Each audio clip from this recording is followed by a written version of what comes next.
ಶರೀರ ವಾಂಗ್ಮನಗಳಿಂದ ಏನನ್ನ ಮಾಡ್ಬೇಕಂತೇಳಿ ಜಾಗೃತಗೊಳಿಸ್ತಾರ. ನಿಂದಿಸಿ ನುಡಿಯದಿರು, ಮತ್ತೆ ಹೇಳಿದ ದುರಿತ ಕರ್ಮಗಳು ಆರು ನಾನೆಂದು ವಿಚಾರಿಸು. ಇವೆಲ್ಲವೂ ಸೂಕ್ತ ರೂಪಕವಾದಂತಹ ವಿಚಾರ ಒಂದು ಪದ್ಯದಲ್ಲಿ ನಮಗೆಲ್ಲ ಹೇಳಕ್ತಾರ. ಹೇ ಭಗವಂತ, ಭಗವಂತ ಕರುಣೆ ಮಾಡಬೇಕಾದ್ರೆ ಭಗವಂತನನ್ನ ಕೊಂಡಾಡ್ತಾರೆ ಈ ಪದ್ಯದಲ್ಲಿ. ಏನಂತ ಹೇಳಿ, ಗಿರಿಜಯ ಸುಖ ಜೀವ. ಹೇ ಪರಮಾತ್ಮ, ನೀನು ಸ್ವಾಭಾವಿಕವಾಗಿ ಯಾರೋ ಏನೋ ಅನ್ನೋದಲ್ಲ, ಯಾವ ನಿನ್ನ ನಾಮಸ್ಮರಣೆಯನ್ನ ನಿನ್ನದೇ ಆದಂತಹ ಸಾಮೀಪ್ಯವನ್ನ ಪಡೆಯುವ ಮುಖಾಂತರವಾಗಿ ಆ ಗಿರಿಜೆ ಕೂಡ ಸಂತೋಷ ಪಡ್ತಾ ಇದ್ದಾಳಲ್ಲ, ಅಂತಹ ಗಿರಿಜೆಯ ಸಂತೋಷಕ್ಕೆ ಕಾರಣೀಭೂತನಾದಂತಹ ಹೇ ಭಗವಂತ, ನನಗೂ ಕೂಡ ಇಂತಹ ಸಂತಸವನ್ನು ರಕ್ಷಿಸು. ಬಹಳ ಸುಂದರವಾಗಿ ಕೇಳ್ತಾರ. ಏನನ್ನ ಕರುಣೆ ಮಾಡ್ತಾರ ಸ್ವಾಭಾವಿಕವೆಲ್ಲರೂ ಯಾರೋ ಕರುಣೆ ಮಾಡ್ತಾರ, ಏನೋ ಕರುಣಿಸ್ತಾರ ಅಂತೇಳಿ ಕರುಣೆ ಒದಗಿ ಬಂದಾಗ ನಾವೆಲ್ಲರೂ ಸಾಕಷ್ಟು ಏನೋ ಕೇಳ್ತೀವಿ. ಏನೇನೋ ತರಹದ ಕರುಣೆಯನ್ನ ಕೇಳುವ ಮುಖಾಂತರವಾಗಿ ಜೀವನದ ಬಂಧನ ಬಿಡುಗಡೆ ಆಗಲ್ಲ, ಮತ್ತಷ್ಟು ಬಂಧಿಸಿ ಆಗ್ತವ. ಜೀವನಿಗೆ ಬಂಧನ ಬೇಡಾಗ್ಯದ, ಸುಖ ಬೇಕಾಗ್ಯದ. ಪರಂತು ಯಾರಿಗೆ ಬಂಧನವೂ ಬೇಡಾದಾಗ್ಯೂ ಸುಖ ಬೇಕಂದ್ರ ನಮಗ್ ಪುಣ್ಯ ಇದ್ರ ಸುಖ ಬಹಳ ರೀತಿಯಲ್ಲಿ ಲಭಿಸ್ತದ.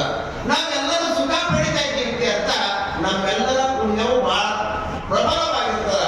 ಪುರಾಕೃತಾನಿ ಪುಣ್ಯಾನಿ ರಕ್ಷಂತಿ, ರಕ್ಷಂತಿ ಪುಣ್ಯಾನಿ ಪುರಾಕೃತಾನಿ. ನಮ್ಗೆ ಯಾವ ತರ ಪುಣ್ಯ ರಕ್ಷಣೆ ಮಾಡ್ತಾರ ಬಹಳ ಸ್ಪಷ್ಟವಾಗಿ ಹೇಳ್ಕೊಂಡು ಬರ್ತಾರ.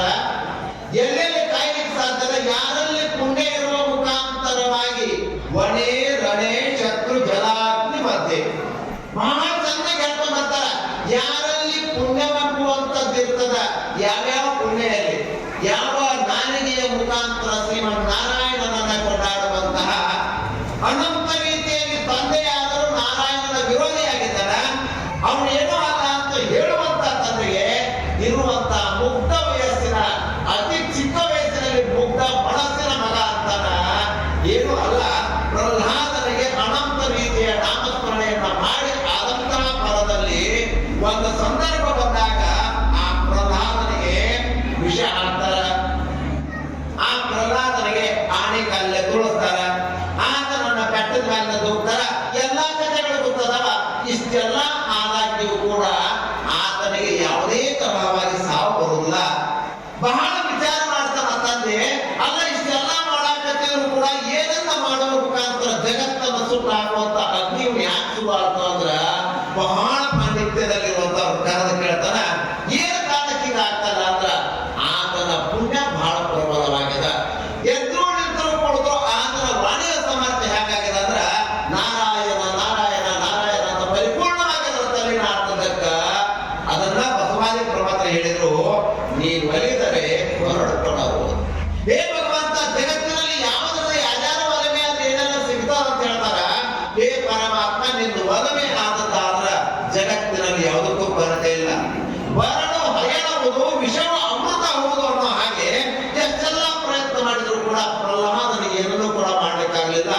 ಕೊನೆಗೆ ಪ್ರಹ್ಲಾದನಿಗೆ ಒಲಿದಂತಹ ಭಗವಂತನನ್ನ ಎಲ್ಲೆಲ್ಲೇ ಹುಡುಕ್ತಾ ಹೋಗಿ ಆ ಕಂಬದಿಂದಲೋ ಬಿಂಬದಿಂದಲೋ ಏನೋ ತರವಾಗಿ ಹೊಡೆದು ಆ ಪ್ರಹ್ಲಾದನಿಂದಾಗಿ ಭಗವತ್ ಸಾಕ್ಷಾತ್ಕಾರಾಗ್ಯದ. ನಮ್ಮೆಲ್ಲರಿಗೂ ಕೂಡ ಶರೀರದ, ನಮ್ಮೆಲ್ಲರಿಗೂ ಕೂಡ ವಾಣಿಯ ತಪಸ್ಸನ್ನು ಮಾಡ್ಲಿಕ್ಕೆ ಬರ್ತದ. ನಮ್ಮೆಲ್ಲರಿಗೂ ಕೂಡ ಮನಸ್ಸಿನಿಂದ ಚಿಂತನೆ ಮಾಡಕ್ ಬರ್ತದ.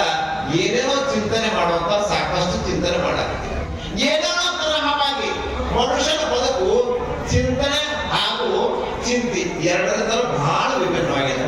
ಮನುಷ್ಯ ಏನ್ ಮಾಡ್ತಾನಂದ್ರ ಚಿಂತೆ ಮಾಡಿ ಸರಗಾಕೋತಾನ ಹೊರತು ಚಿಂತನೆ ಮಾಡಿ ಸಬಲನಾಗಿರ್ಲಿಕ್ಕೆ ಬಯಸಿಲ್ಲ. ಅದನ್ನ ಕೇಳಾಕ್ತಾರೆ ನಿಜಗೊಂಡ್ರು. ಯಾವ ಚಿಂತನೆಯನ್ನ ಮಾಡುವ ಮುಖಾಂತರವಾಗಿ ಜೀವ ಬ್ರಹ್ಮವಾಗ್ತದ, ಜೀವನ ಇರುವಿಕೆ ಬ್ರಹ್ಮಮಯವಾಗ್ತದ. ಚಿಂತನೆಯನ್ನು ಬಿಟ್ಟು ಚಿಂತೆ ಮಾಡುವಂತ ಮನುಷ್ಯ ಬಹಳ ತರವಾಗಿ ಬರುತ್ತಾನ. ಎಷ್ಟೋ ಮಂದಿ ಅಂತ ಅದಕ್ಕಾಗಿ ಹೇಳಿರ್ಬೇಕು, ಜಗತ್ತಿನಲ್ಲಿ ಪರಮಾತ್ಮನನ್ನು ಒಲಿಸಲಿಕ್ಕೆ ಬಂದಂತ ಈ ಶರೀರವನ್ನ ಪರಮಾತ್ಮನ ಚಿಂತನವನ್ನ ಬಿಟ್ಟ ಉಳಿದೆಲ್ಲ ಚಿಂತೆ ಮಾಡ್ತೀವಿ.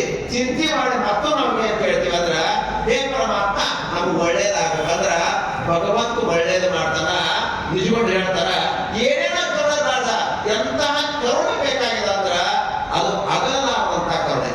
ಅದು ಎಂದೂ ಕೂಡ ನಾವು ಬಿಟ್ಟು ಹೋಗಬಾರ್ದು. ಬಹಳ ಸ್ಪಷ್ಟವಾಗಿ ಕೇಳ್ತಾರ, ಯಾವಾಗ ಪುಣ್ಯ ಕಳೀತದೋ, ಯಾವ ಸಂದರ್ಭದಲ್ಲಿ ನಮ್ಮ ಪುಣ್ಯವೆಲ್ಲವೂ ಕೂಡ ಕ್ಷಯಿಸಿ ಹೋಗ್ತದೋ, ಕ್ಷೀಣೇ ಪುಣ್ಯ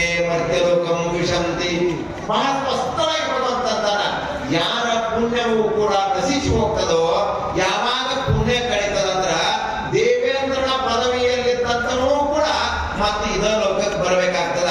ಹಾಗಾಗಿ ಹೇಳ್ತಾರ, ಆ ಪುಣ್ಯ ನನ್ನಿಂದ ಅಗಲಲಾರದಾಗ ನಮ್ಗೆ ರಕ್ಷಣೆ ಮಾಡಬೇಕು. ನಾವೆಲ್ಲರೂ ಬಹಳ ತರ ಕೇಳಿದೀವಿ. ಹಾಗ ನಾವು ಏನ್ ಮಾಡಬೇಕಾಗಿದೆ ಇವತ್ತಿನ ದಿವಸ? ಅವಧೂತ ಗಾಳೇಶ್ವರ ಈ ಮಹಾಮಠದಲ್ಲಿ ಎಂತಹ ಪುಣ್ಯ ಅದ ಅಂದ್ರ, ಆಕಸ್ಮಿಕ ಗಾಳೇಶ್ವರ ಅದ್ದವರ ಈ ಒಂದು ಕ್ಷೇತ್ರದಲ್ಲಿ ಇಷ್ಟು ಓಡಾಡಾರ. ಅವರ ಅವತ್ತು ಮಾಡಿರುವಂತಹ ಪುಣ್ಯ ಯಾವುದೋ ಹೋಗುವಿಕೆ ದಾರಿ ಹೋಗುವಿಕೆಗೆ ಅನಂತ ರೀತಿ ಬಂದು ಬಳಲುವಂತಹ ಬಯಾರಿಕೆಯಿಂದ ಬರುವಂತಹ ಅನೇಕ ಜನರಿಗೆ ಒಂದು ಸಂದರ್ಭ ಕುಡಿಯಾಕ ನೀರು ಕೊಟ್ಟದರ ಪುಣ್ಯ ಇವತ್ತು ಜಗದ್ಗುರು ಅಪ್ಪಾಜಿಯವರಿಲ್ಲ ಮತ್ತು ಆಶೀರ್ವಾದ ಮಾಡಾಕ್ತಾರೆ. ಇವತ್ತು ಯಾಕೆ ಪುಣ್ಯಕ್ಷೇತ್ರ ಐತ್ರಿ? ಇದು ಪುಣ್ಯಕ್ಷೇತ್ರ ಆಗ್ಲಿಕ್ಕೆ ಬೇರೆ ಏನೋ ಕಾರಣ ಅಲ್ಲ. ಒಬ್ಬ ಮಹಾತ್ಮರು ತಮಗಾಗಿ ತಾವು ಏನನ್ನು ಮಾಡಿಕೊಳ್ಳಾದ ಸಮಸ್ತ ಜನತೆಗೋಸ್ಕರ, ಸಮಸ್ತ ನಾಡಿಗೋಸ್ಕರವಾಗಿ ಏನನ್ನು ಮಾಡಿದ್ರು? ಬಹಳ ಜನರ ಇತಿಹಾಸಗಳು ನಾವು ಕೇಳ್ತೀವಿ, ಬಹಳ ಜನರ ಚರಿತ್ರೆ ಕೇಳ್ತೀವಿ. ಯಾವ್ಯಾವ ಚರಿತ್ರೆ ನಾವೆಲ್ಲ ಕೇಳ್ತೀವಿ ಅಂದ್ರ, ದೊಡ್ಡ ಶ್ರೀಮಂತರ ಚರಿತ್ರೆ ಓದುಲ್ಲ, ದೊಡ್ಡ ಅಧಿಕಾರಿಗಳ ಚರಿತ್ರೆ ಓದುಲ್ಲ. ಚರಿತ್ರೆ ಯಾಕೆ ಓದ್ತೀವಿ ಅಂದ್ರ, ಯಾವ ಚರಿತ್ರೆಯಲ್ಲಿ ಇನ್ನೊಬ್ಬರಿಗೆ ಪರೋಪಕಾರವನ್ನ, ಪರಹಿತವನ್ನ, ಸಮಾಜದ ಹಿತವನ್ನ, ರಾಷ್ಟ್ರದ ಹಿತವನ್ನ ಯಾರು ಚಿಂತನೆ ಮಾಡ್ತಾರ ಅವ್ರ ಚರಿತ್ರೆ ಪಾಲನೆ ಮಾಡ್ತೀವಿ. ಯಾಕಂದ್ರ ಯಾವ ಚಿಂತನೆಯ ಮುಖಾಂತರ ನಮ್ಮ ಶರೀರ ಆದಂತ ದುಃಖ ಇರ್ಲಿ, ನೋವಿರ್ಲಿ, ಇದು ಯಾವುದನ್ನು ಕೂಡ ಲೆಕ್ಕಿಸಲಾರದ ಮನುಕುಲಕ್ಕೆ ಉದ್ಧಾರದ ಪದವನ್ನ ಬೋಧಿಸಿದಾರ. ಮನುಕುಲದ ಉದ್ಧಾರಕ್ಕೋಸ್ಕರವಾಗಿ ತಮ್ಮನ್ನು ತಾವು ಪರಿಪೂರ್ಣವಾಗಿ ತೋರಿಸ್ಕೊಂಡಾರ. ಅಂತವರ ಚರಿತ್ರೆಗಳ ನಾಡಿನದಾವ. ಇವತ್ತು ನಾವೆಲ್ಲರೂ ಕೂಡ ಎಂತಹ ಭಾಗ್ಯ ಅಂದ್ರ, ಸ್ವಾಭಾವಿಕವಾಗಿ ಏನು ಪುಣ್ಯ ಮಾಡೋಣ, ಶರೀರದಿಂದ ಏನೋ ಮಾಡ್ತೇವೆ ಅಂತಲ್ಲ. ಯಾರೀ ಗಾಳೇಶ್ವರ ಮಠದ ಆವರಣಕ್ಕೆ ಬರ್ತೀವಿ, ಬರುವಾಗ ಮೆಟ್ಟ ಇರುವಾಗ ಎಲ್ಲೋ ಒಂದು ಸಣ್ಣ ಹಾಳಿ ಬರೋದ, ಯಾರೋ ಹುಡುಗರು ತಿನ್ನಲಾರ್ದ ಚಾಕ್ಲೇಟ್ಸ್ ಹಾಳಿ ಹಾಕ್ಯಾರ. ಆ ಹಾಳಿ ತೆಗೆದ ಕಸದ ತೊಟ್ಟಿಗೆ ಹಾಕೋದ್ರು ಇದು ಪುಣ್ಯನ ಬರ್ತದೆ. ಇದು ಶರೀರದಿಂದ ಮಾಡೋ ಕೆಲಸ ಬೇಡ. ಇದೆಲ್ಲರೂ ಸೇರ್ಕೊಂಡ್ಕೊಳ್ತೀವಿ. ಆಕಸ್ಮಿಕ ಕುಳಿದಾಗ ಯಾವುದೋ ಒಂದು ಸ್ವಲ್ಪ ಕಾಲ ಬರೋದು, ಏನೋ ಕೈ ತಾಗ್ಯದ, ಇಷ್ಟೆಲ್ಲ ಮಾಡಿದಾಗ ಪ್ರಸಾದದ ತಾಟ್ ತಗೊಂಡು ಆ ಪ್ರಸಾದದ ಒಂದು ಭಿಕ್ಷೆ ನಾವು ಬೇಡುವಾಗ ಆ ಪ್ರಸಾದವನ್ನು ನೀಡಿಸಿಕೊಂಡಾಗ ಅದರ ಬಗ್ಗೆ ಭಗವಂತನ ನಾಮ ಸ್ಮರಣೆ ಪ್ರಸಾದವನ್ನು ಸ್ವೀಕರಿಸಲಿಕ್ಕೆ ಇದು ನಮ್ಮೆಲ್ಲರಿಗೂ ಕೂಡ ಒಂಥರ ಪುಣ್ಯನ ಬರ್ತದೆ.